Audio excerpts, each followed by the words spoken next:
என் ஜெபத்திற்கு பதில கொடுங்க. என் ஆபத்திலிருந்து என்னை விடுதலை செய்யுங்க அப்பா. என் வியாதியிலிருந்து எனக்கு சுகம் கொடுங்க இயேசப்பா. என்னுடைய சூழ்நிலைகள் எல்லாம் மாறட்டும் ஆண்டவரே. நான் உங்களை மகிமைப்படுத்த வந்திருக்கிறேன் இயேசுவே. உங்களை நான் மகிமைப்படுத்துகிற வந்திருக்கிறேன் என்று சொல்லி தன்னை தாழ்த்தி கர்த்தரிடத்துல நம்ம ஒப்பு கொடுக்கும் பொழுது கர்த்தர் நமக்கு ஜெபம் கேட்கிறவராய் காணப்படுகிறார். கர்த்தர் நமக்கு ஜெயம் கொடுக்கிற தேவனாய் காணப்படுகிறார். இன்றைய பிரியமான தேவச்சனமே, இதை பார்த்து கேட்டுக்கொண்டு விசுவாசத்துல வாழ்ந்திருக்கிற தேவ பிள்ளைகளே, இன்று ஆண்டவர்கிட்ட உங்களை ஒப்பு கொடுங்க. இயேசப்பா, என்னை நான் ஒப்பு கொடுக்கிறேன் ஆண்டவரே.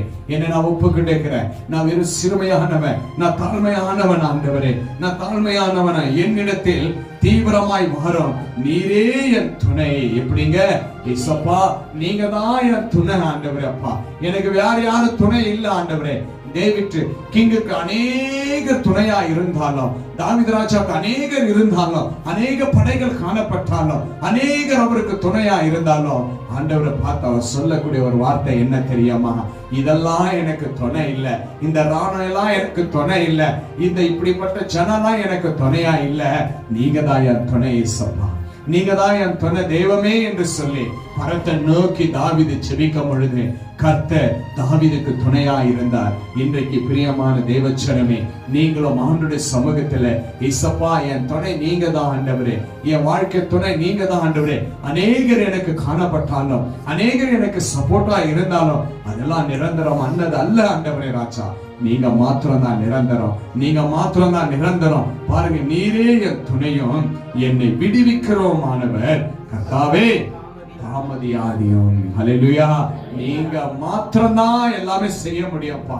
உங்களால மாத்திரம் தான் ஆகும். நீங்க எனக்கு செய்ய வேண்டிய நன்மை தாமதிக்காதீங்க கர்த்தாவே.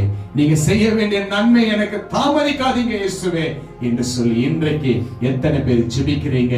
இந்த ஜெபத்திற்கு கர்த்தர் பதில் கொடுப்பார். உங்களை நீங்க தாழ்த்தி சமூகத்துக்கு வரும் பொழுது, உங்களை தாழ்த்தி இயேசு கிறிஸ்து கிட்ட வரும் பொழுது, உங்களை நீங்க தாழ்த்தும் பொழுது, ஆண்டவரே நான் வெறும் பாத்திரம் ஆண்டவரே, நான் பொதுவான ஒரு பாத்திரம் ஆண்டவரே. அப்பா, என்னை எடுத்து நீங்க பயன்படுத்தினீங்க, எனக்கு ஜீவனை கொடுத்தீங்க. அநேக சொந்த பந்த உறவுகள் எனக்கு காணப்பட்டாலும் அது எனக்கு நிரந்தரம் அல்ல ஆண்டவரே, அது எனக்கு நிரந்தரம் அல்ல. ஏனென்றால் என் துணையும் என்னை விடுவிக்கிறோமானவர் கர்த்தாவே, தாமதியாதீரும், எனக்கு தாமதியாதீரும் ஆண்டவரே, எனக்கு உடனடியாக பதிலை கொடுங்க என்று சொல்லி இன்றைக்கு உங்களை தாழ்த்தி நீங்க ஜெபிக்கும் பொழுது, இன்றைக்கு உங்களை நீங்க தாழ்த்தி ஆண்டவருடைய சமூகத்துல கேட்கும் பொழுது கர்த்தர் உங்க ஜெபத்தை கேட்பார்.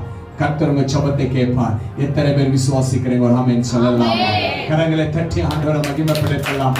கர்த்தருடைய சமூகத்துல நம்ம தாழ்த்தும் பொழுது, கர்த்தருடைய சமூகத்துல நம்ம கேட்கும் பொழுது கர்த்தர் நமக்கு பதில் கொடுப்பார். கர்த்தர் நமக்கு பதில் கொடுக்கிற